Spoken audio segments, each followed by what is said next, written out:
Selamat pagi, perkenalkan nama saya Inyoman Kusumawardana dari SMA N 53 Jakarta, kelas 11 IPS 3, nomor absen 16, ingin mempresentasikan kesenjangan sosial.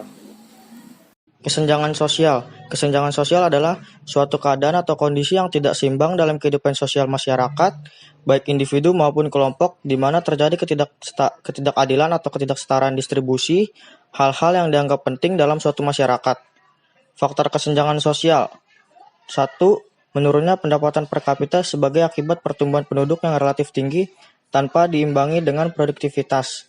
2. Ketidakmerataan pembangunan antar daerah sebagai akibat kebijakan politik dan kekurang siapan sumber daya manusia. 3. Rendahnya mobilitas sosial akibat sikap mental tradisional yang kurang menyukai persaingan dan kurang usaha. 4. Pencemaran lingkungan. 5. Biaya kebutuhan hidup yang semakin mahal.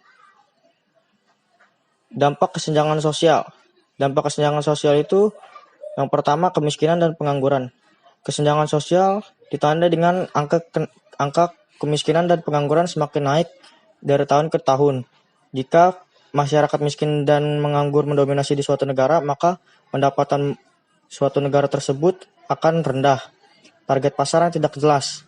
Jika terjadi kesenjangan, maka akan terjadi ketimpangan yang signifikan di antara masyarakat, maka akan membuat target pasar tidak jelas arahnya. Ketiga, maraknya tindak kejahatan. Kasus kejahatan di Indonesia bisa dibilang sangat tinggi, seperti begal, pencuri, perampok, dan lain-lain. Solusi kesenjangan sosial. Pertama, menciptakan lapangan baru. Menciptakan pekerjaan baru seperti wirausaha baru atau usaha-usaha kecil menengah. Memberantas korupsi. Di Indonesia sudah mempunyai lembaga pemberantas korupsi yaitu KPK. Ketiga, mengurangi biaya pendidikan.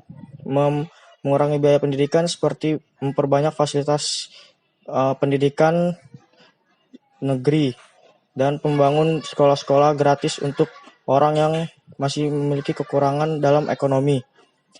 Keempat, memperbaiki sistem keadilan. Sistem keadilan di Indonesia masih dibilang sangat rendah karena peradilan di Indonesia masih kurang jujur dan tidak melihat bukti-bukti yang ada untuk menindak perkara.